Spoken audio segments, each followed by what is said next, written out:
Hi, I'm Phil Castle.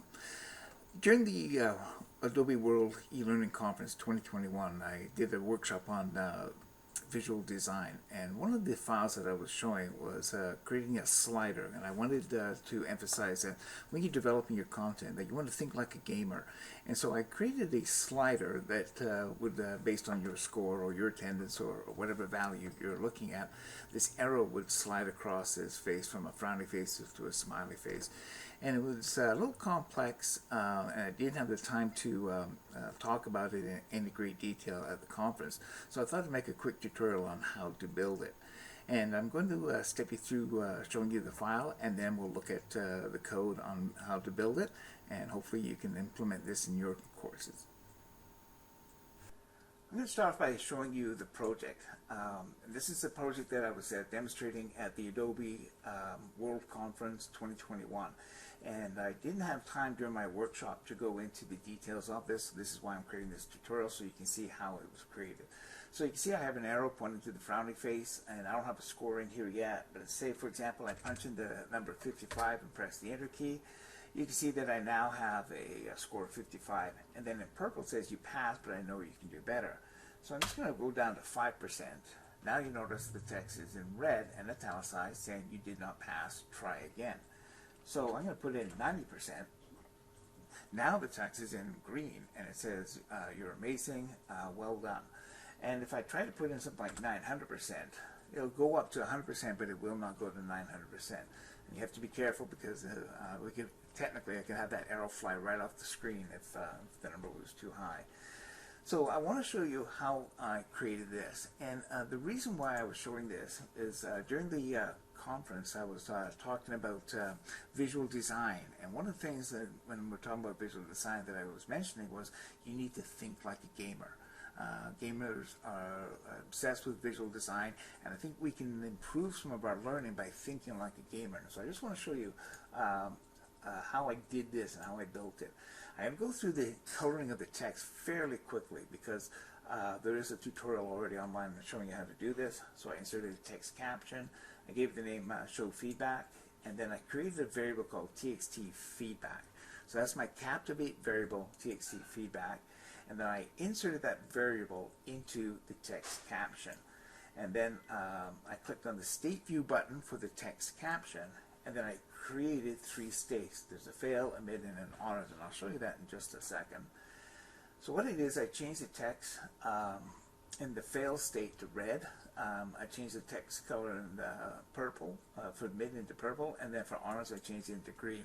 So if we take a look at the state view for my text caption, it's going to look like this. So the normal, of course, is black, and then I have my red, my purple, and my green, depending on if it's honors, mid, or fail. Hopefully that kind of makes sense. If you want to see a more detailed tutorial on how to do that, this link at the bottom here shows you how to change that.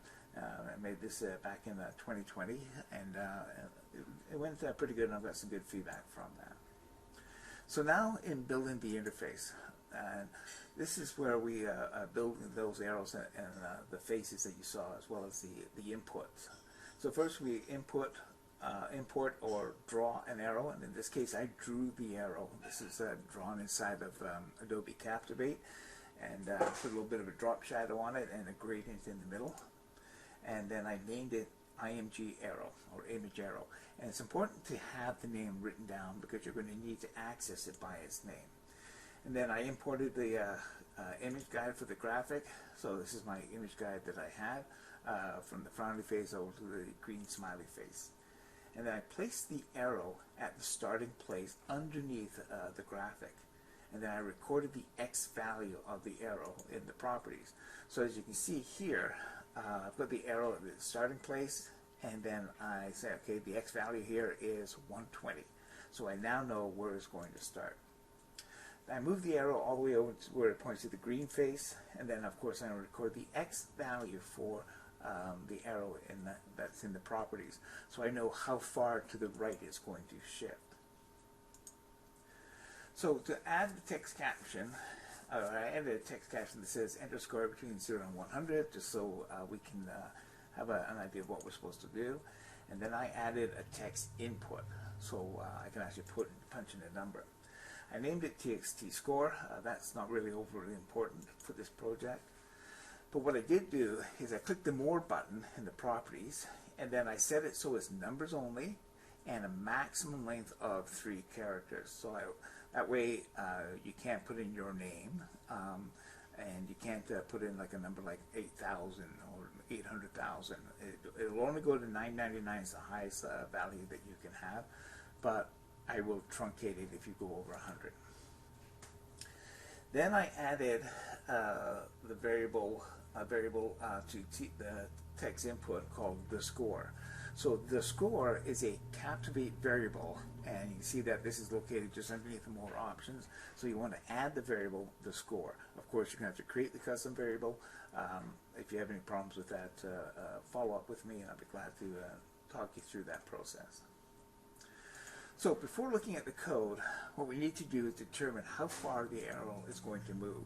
So if you remember, we had our guide here, and then we brought up our arrow that's pointing to the red face, and it has an X value of 120. When we move the arrow over to the green face, it now has an X value of 350. So that's the distance that it travels. So take a look at that. The arrow travels a total of 230 pixels. So 0% means the X value of the arrow is at 120. At 100%, the X value of the arrow has to be 350 pixels. So that's a total of 230 pixels for traveling. So 230 pixels divided by the percentage, which is 100%, that means 2.3. That means that every percent the arrow has to move 2.3 pixels.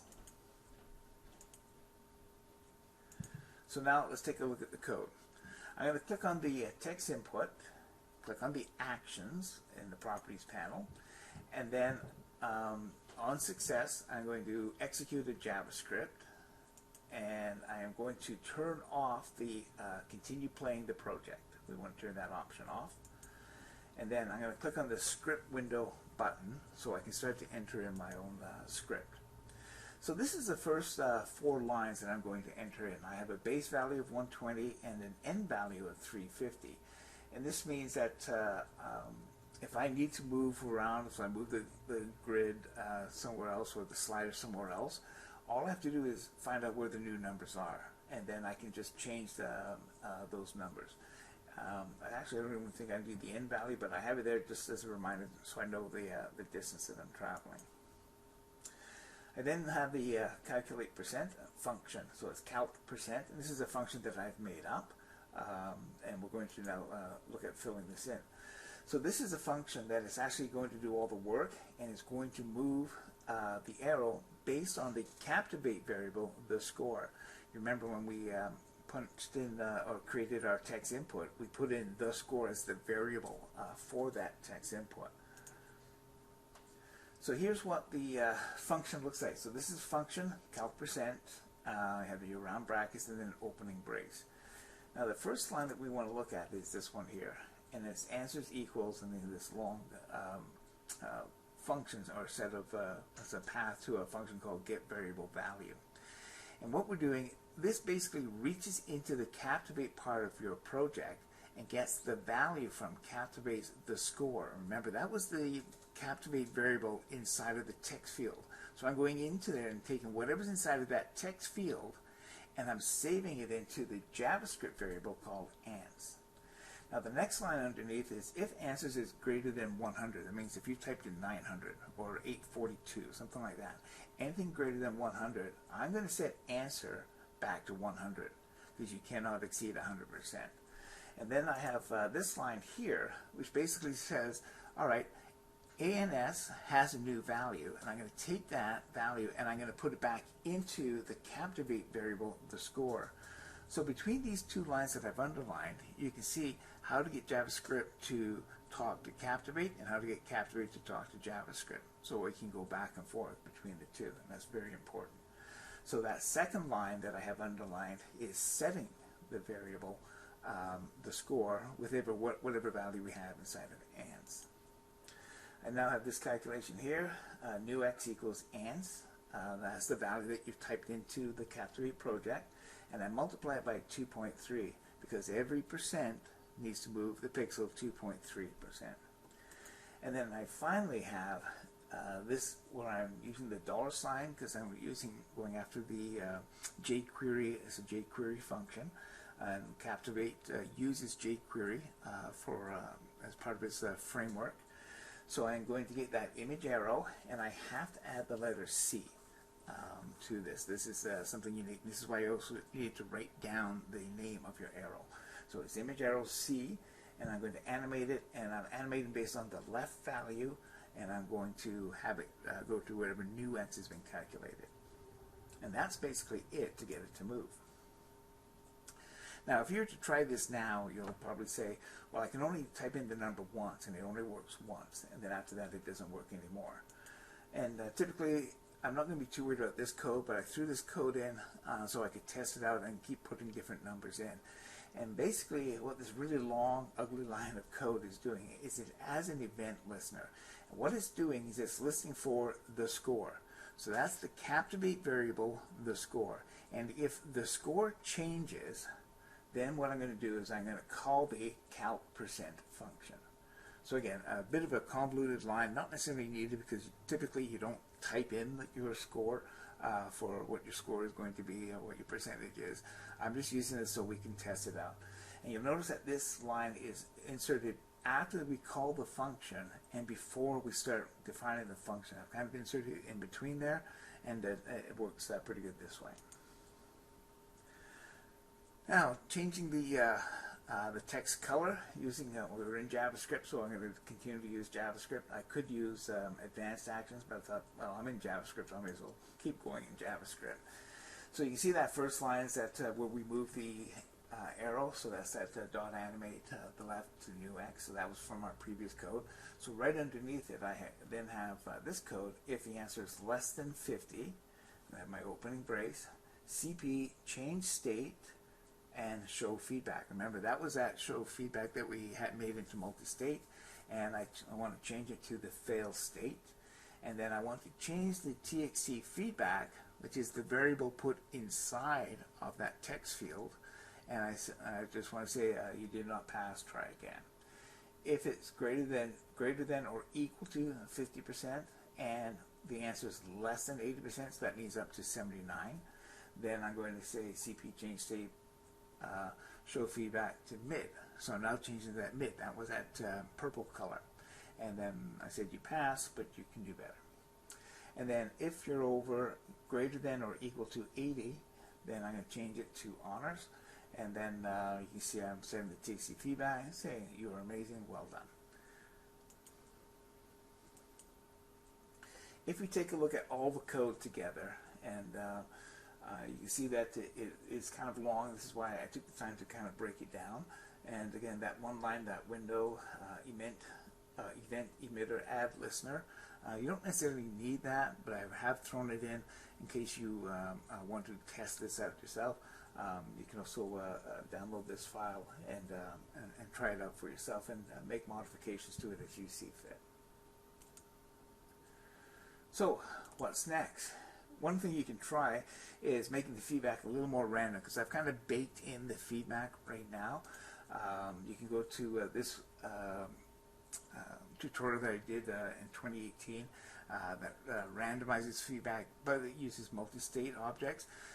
There is a technique where you can also randomize the feedback just using JavaScript. I couldn't find my tutorial online for that, but if you have any questions about that, let me know, and I'll be glad to send you some code on how to do that. And that is basically it. So I want to thank you for watching the tutorial, and hopefully this is something you can implement in your courses.